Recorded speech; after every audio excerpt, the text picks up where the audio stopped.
Hello, everyone. My name is Ferdinand Straya, and today we are going to talk about distance education and online learning. So let's start. What is the definition of distance learning education? Distance learning occurs when a teacher and their pupils aren't physically present in the same location at the same time.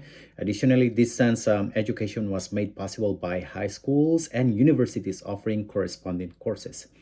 Course materials would be mailed to the student and who could then complete them online and mail them back to the teacher. What is online learning definition?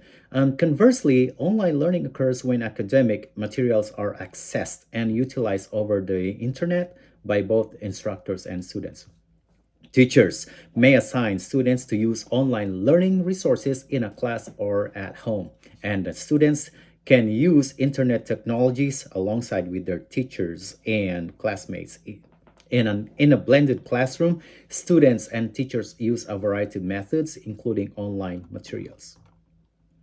The advantage of distance learning is students will be more involved in the material. Teachers can also benefit from time savings afforded by delivering lessons online and by reducing amount of time spent on the administrative tasks. Online tools for education free up and instructors to focus on students, provide feedbacks on assignment, and take a breather. Okay.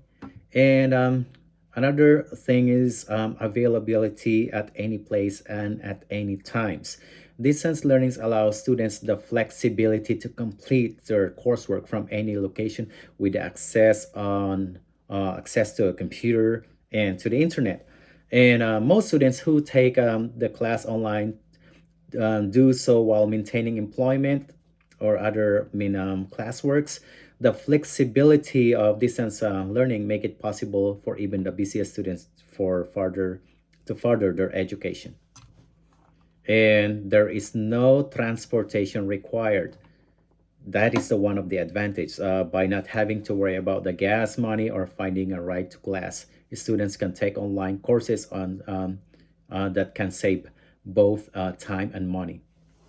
Okay. And another thing is a rapid progression in knowledge acquisition. Many low-income pupils dread of thought going back to class. If pupils are shy, they may not want to ask questions regarding more challenging concepts. Independent learners can pace themselves according to their own needs. And one of the distance learning drawbacks or disadvantages is like doubtful online degrees. And distance schooling is convenient and affordable, but poor faculty make it unsuitable for many. Even experienced professors may not take or may not like teaching online. Every course is different. The lecturer may not have time to discuss the minor elements of a topic and that help students understand it. And the other issues like improper assessment make remote learning degrees doubtful. Another disadvantage like complex technology. Distance learners need a computer, webcam, reliable internet connection, and this may costly. And internet delivered instruction eliminates student teacher contact. Distance learning suffers from this technology dependence. Software or hardware failures can stop class or can disrupt learning. Okay. And the last one that I'm going to discuss about the disadvantage is like the distraction likely. Online students may struggle to stay organized without face-to-face interaction with teachers and classmates.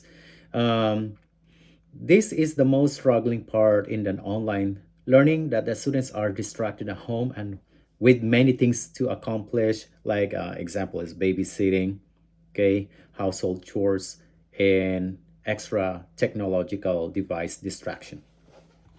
Okay. Um, Define the pedagogical approaches that complement the strength of online and distance learning.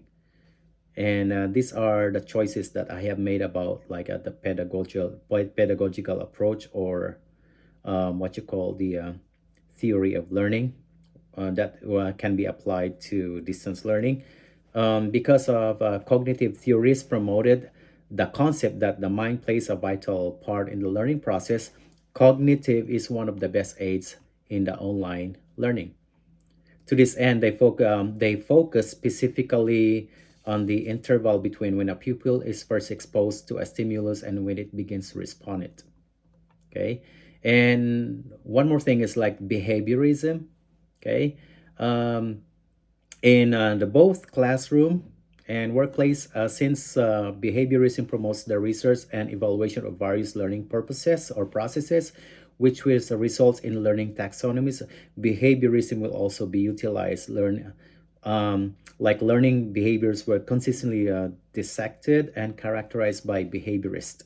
It is also relevant to apply ideas to form social constructivist tradition in the instructor forcers community in which students feel comfortable working together to find a solution. The students will have an access shared online space or activity that will allow them to work together on projects and improve their interpersonal skills. So that's an example for collaboration and behaviorist approach. Okay, given the overview of these three platforms, you consider to the best approach online learning, access the two options and decide which one would work best for the school system, and please explain why you made this choice. So I have in our school we are using Canvas, Google Classroom, and Edmodo. My first two options are of course, my first option is Google Classroom. My number two is Canvas, and number three is Edmodo. All right, so let me discuss about Canvas. It's a web-based learning management system. It's among the most popular in use today. It's used by educators and students to keep tabs on the other online learning development and pool resources and work together on projects. And Canvas is an online LMS that offers set of features and for managing and creating courses, assessing for monitoring students' participation, facilitating internal communication. Now, my second option is Google Classroom, and one of the most widely used in LMS today.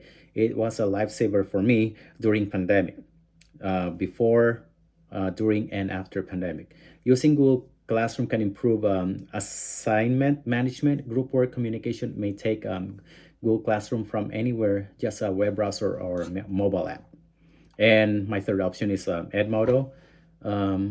This like this tool, or this is a social network that offers tools to facilitate greater teacher-parent contact and student-teacher cooperation. Okay, and explain three strategies that you believe that the district should use when developing online educational opportunities. Describe the online course materials or LMS. So when choosing a platform, after finding out about the students, their objective and type of education they were receiving, you have to have an open source, proprietary, and hybrid solution that may be required, depending on the specific on the issue at hand. So I pick for appropriation of the content, incorporate both formative and summative assessment, defining learners' ability and characteristic. And in what ways do you anticipate their classroom and extracurricular application of what they learn? Educators should evaluate students' level of flexibility, prior knowledge, and current abilities. Because of the current scenario or situation, educators should step outside of their comfort zone, attend trainings for technology in order to adapt new challenges and changes. That's all for tonight, and have a great one.